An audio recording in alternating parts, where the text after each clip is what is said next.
Hey, everybody. This is now my third attempt to try and make this podcast. Apparently, the dogs are keeping me safe from an intruder. It's probably a spider or a small bug that they're looking at, but they just want to make sure that I am safe. And I've had to restart a few times now because of the incessant barking. Hopefully, I can make it through this time.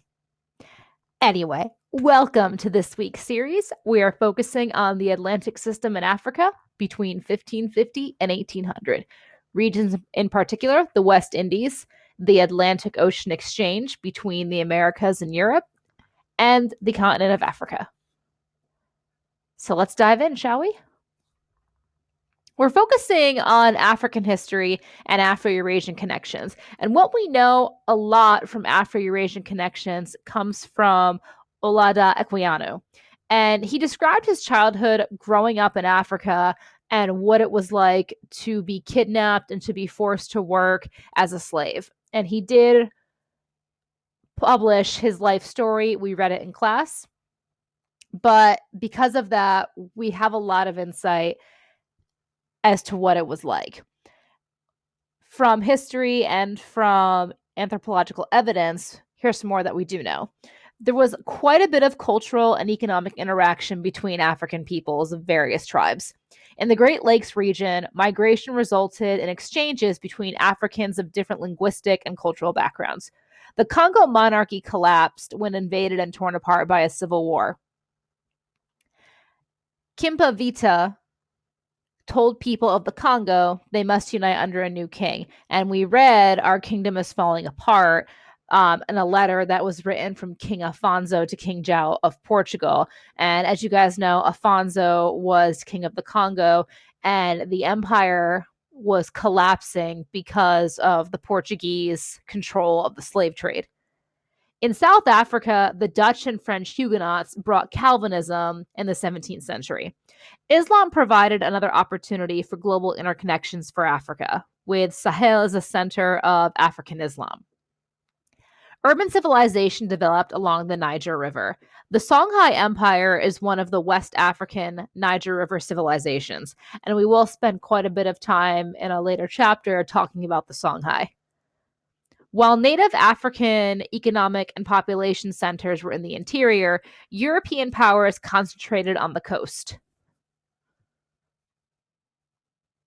I want you to take a moment looking at the West Indies just so you can see one of the regions that is going to be heavily populated by African slaves. We've got sugar plantations popping up along here, here, here, and within this region as well.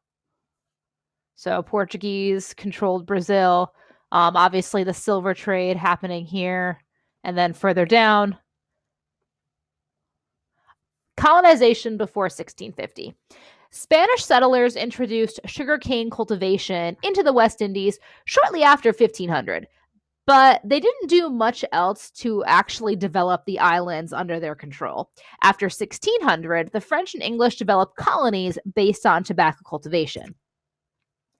Remember, we talked about in our last podcast, last week's series on beginnings of colonization, that was a big difference, is the English are actually colonizing, the Spanish not as much.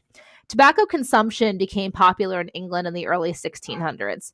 Tobacco production in the West Indies was stimulated by two new developments: the formation of chartered companies and the availability of cheap labor in the form of European indentured servants. In the mid 1600s, competition from milder Virginia tobacco and the expulsion of experienced Dutch sugar producers from Brazil combined to bring the West Indian economies from tobacco to sugar production. The Portuguese had introduced sugarcane cultivation to Brazil, and the Dutch West India Company, chartered to bring the Dutch wars against Spain to the New World, had taken control of a large portion of the Brazilian sugar producing region. Over a 15-year period, the Dutch improved the efficiency of the Brazilian sugar industry, and they brought slaves from Elmina, remember guys, St. George the Mine, and Luanda. They were also seized from Portugal to Brazil and the West Indies. When Portugal reconquered Brazil in 1654, the Dutch sugar planters brought the Brazilian system to the French and English Caribbean islands. Between 1640 and the 1680s, colonies like Guadeloupe, Martinique, and particularly Barbados made the transition from a tobacco economy to a sugar economy. In the process of doing so, their demand for labor caused a sharp and significant increase in the volume of the Atlantic slave trade. The shift from European indentured servants to enslaved African labor was caused by a number of factors, including a decline in the number of Europeans willing to indenture themselves to the West Indies and a rise in sugar prices that made planters more able to invest in slaves. New trade links between Europe and West Africa set the stage for the rise of the Atlantic plantation system, which would transform international trade. And the Atlantic plantation system not only transformed international trade, it controlled international trade. Let's talk about the environment and technology, because as you guys know, this has to have some sort of detrimental impact on the environment, and it does. Sugar production, sugar plantations, guys, they grow sugar cane and they process that cane into sugar crystals, molasses, and rum. And this production damaged the environment by causing soil exhaustion and deforestation. And repeated cultivation of sugarcane exhausted all of the soil of plantations and led the planters to open new fields, which accelerated deforestation that began under the Spanish, but also helped to speed up their control. European colonization led to the introduction of European and African plants and animals that crowded out indigenous species. And colonization also pushed the indigenous peoples to extinction. In terms of technology, the technology required for growing and harvesting cane was simple, but the machinery required for processing, such as the rollers, copper kettles, and so on, was more complicated and expensive. The expensive sugar production led planters to seek economies of scale by running very large plantations. So as you can see, these things go hand in hand. The economics of plantation production. African slaves provided a needed source of labor in the sugar plantations of the Caribbean. At least 12 million Africans were taken from Africa along the Middle Passage to the Americas. Historically, Africa and the Islamic states were societies with slaves. European sugar planters usually came from the middle class. Plantations generally had a great house for the owner and his family, and smaller houses for slaves.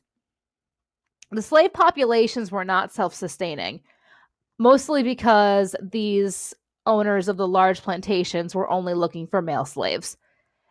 Equiano, as I referenced before, was sold as a boy to a British naval officer.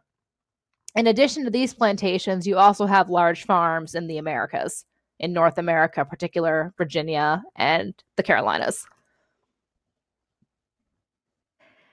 West Indian society, which was the most polarized society in the world in the 18th century, consisted of a wealthy land-owning plantocracy, their many slaves, and a few people in between. A plantation had to extract as much labor as possible from its slaves to turn a profit.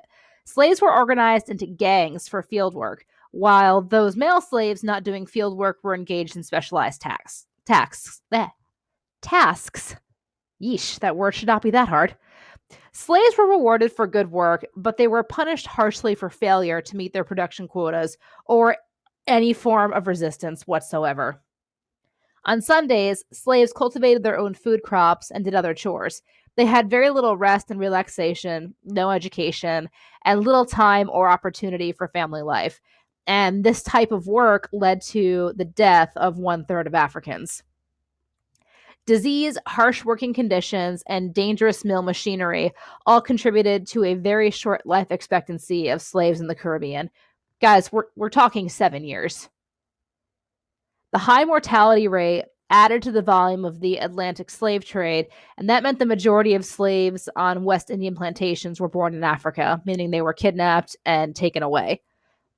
Slaves frequently ran away and occasionally staged violent rebellions, such as that led by a slave named Taki in Jamaica in 1760. European planters sought to prevent rebellions by curtailing African cultural traditions, religions, and languages.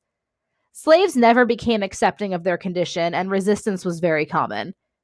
And sometimes slaves were able to acquire their freedom. In the interior mountainous region of Jamaica, escaped slaves found a haven. Others formed Maroon communities. And the Maroon community in Jamaica was perceived as a threat to the British sugar plantations. Sometimes the Maroons would raid the coastal plantations, and the British also feared that their own slaves would run away and join the Maroons. Religion was one way for slaves to assert their freedom within slave societies. Equiano achieved freedom from slavery by working with the system. African slaves served in many roles besides field hands. In Brazil, manumission, or the voluntary freeing of slaves, was seen as an act of Christian charity. But in British North America, manumission was incredibly rare. In San Domingo, there were three groups of free people. The wealthy great whites were the Grand Blancs. The less well off, smaller plantations were Petit Blancs. And then you had the free blacks. Only a very wealthy man could afford the capital to invest in the land, machinery, and slaves needed to establish a sugar plantation. West Indian planters were very wealthy and translated their wealth into political power, controlling the colonial assemblies, and even gaining a number of seats in the British Parliament.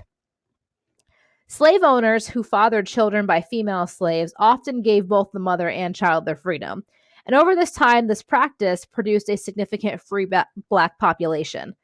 The largest group of freed slaves in the French, Spanish, and Portuguese colonies came from self-purchase.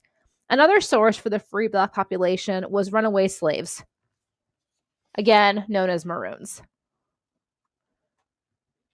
So, effects of the Atlantic slave trade on West Africa. The trade in African slaves transformed the military, political, and economic landscape of West African societies. The Asante Kingdom was a rising power in the forest region of West Africa in the 18th century. Before the transatlantic trade in slaves, slavery was a byproduct of war. Dahomey was another African state that used the slave trade to increase its power. Dahomey kings traded slaves for guns, which gave them military superiority over neighboring kingdoms.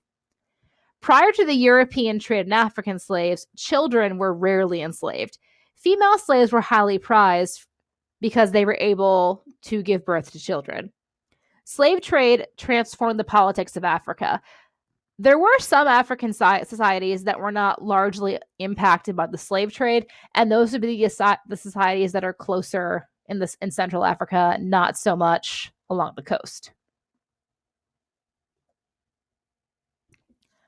All right, we are going to stop there for today. If you have any questions, shoot me an email. We'll pick up tomorrow with capitalism and mercantilism. Here's a little sneak peek of what you're going to see next. So have a great day, guys. Cheers.